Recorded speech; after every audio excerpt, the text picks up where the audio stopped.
মোৰ জীৱনৰ এখন প্ৰথম পূৰ্ণদৈৰ্ঘ্যৰ ছবি যিখন মই পৰিচালনা কৰা। গতিকে এটা সন্তান জন্ম দিয়াৰ সময়ত মাক বা দেউতাকৰ যিটো অৱস্থা হয়, মোৰ মানসিক অৱস্থাটো এই মুহূৰ্তত তেনেকুৱা হৈ আছে। আৰু আমাৰ সপোন আছিলে মজলি। ব্ৰহ্মপুত্ৰৰ মাজৰ এটা বৃহৎ দ্বীপ মাজুলীক সকলোৱে জানে। এইটো এটা সৰু দ্বীপ, দক্ষিণ কামৰূপত অৱস্থিত সৰু এটি দ্বীপ মজলি।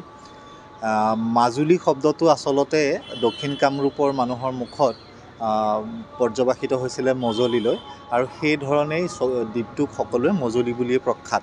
সেই দ্বীপটোত থকা প্ৰায় আজিলৈকে চাব গ'লে প্ৰায় 37 বছৰ কাল সেই দ্বীপটোত অতিবাহিত কৰা, বাহিৰৰ পৃথিৱীৰ সৈতে সংযোগ বিচ্ছিন্ন হৈ কেৱল এটা দ্বীপত আমাৰ ইমানবোৰ সুখৰ সা সৰঞ্জাম থকাৰ পাছতো কেৱল সেই আদিমভাৱে সেই দ্বীপটোত একাকিত্ব কেৱল সমল কৰি লৈ পেলাই কোনোবা থাকিব পাৰে, তেনে এটা চৰিত্ৰক কেন্দ্ৰ কৰি নিৰ্মাণ হৈছে মজলি।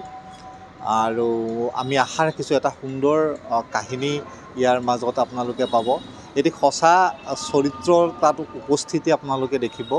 যেতিয়া মজলি নিৰ্মাণ কৰিবলৈ লৈছিলোঁ, প্ৰথমতে মই কাহিনীটো মোৰ মনে সজা কাহিনী এটা লিখিছিলোঁ, ভাবি পেলাই কাহিনীটো লিখিছিলোঁ। কিন্তু এনেকুৱা হ'ল যে সেই কাহিনীটো সঁচালে পৰিৱৰ্তন হ'ল।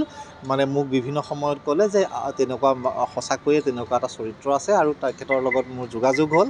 লাহে লাহে কাহিনীটো তেজ মঙহ যেন গোট খালে আৰু এটা সঁচা কাহিনীলৈ পৰিৱৰ্তন হ'ল। আমি এগৰাকী বিশেষ ব্যক্তি, দীপক কুমাৰ দাস তেখেতৰ নাম, ভট্টাপাৰা গড়লৰ তেখেত নিবাসী। আচলতে তেখেতৰ জীৱনৰ আধাৰত বুলি ক'লে ভুল হ'ব, তেখেতৰ জীৱনৰ দ্বাৰা অনুপ্ৰাণিত হৈ আচলতে মজলি ছবিখন সৃষ্টি হৈছে।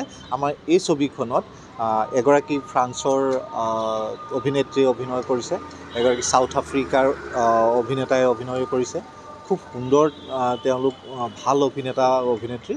গতিকে আৰু এটা দৰ্শকৰ কাৰণে মই ভাবোঁ যে এটা বিশেষ খবৰ হ'ব যে সুন্দৰ নদীদ্বীপ, এই সৰু সুন্দৰ নদীদ্বীপ মজলিক আপোনালোকে নতুন ৰূপত দেখিবলৈ পাব দৰ্শকে। গতিকে আৰু মই ভাবোঁ যে অকণমান পৃথক ধাৰাৰ এই ছবিখন, তথাপি এটা নিতুল কাহিনী আছে ইয়াত। আমাৰ নিজস্ব কথনশৈলী হয়তো আছে, যিটোক আমি ষ্টৰি টেলিং বুলি কওঁ। আমাৰ সেই ষ্টাইলটো হয়তো আমাৰ কিছু পৃথকতা আছে, কিন্তু আশা কৰিছোঁ এখন সুন্দৰ ছবি দৰ্শকৰ সন্মুখলৈ দিবলৈ আমি যথেষ্ট চেষ্টা কৰিছোঁ, চেষ্টাৰ ত্ৰুটি কৰা নাই। গতিকে মই আশা ৰাখিছোঁ যে ৰাইজে ছবিখন চাই ভাল পাব। ধন্যবাদ।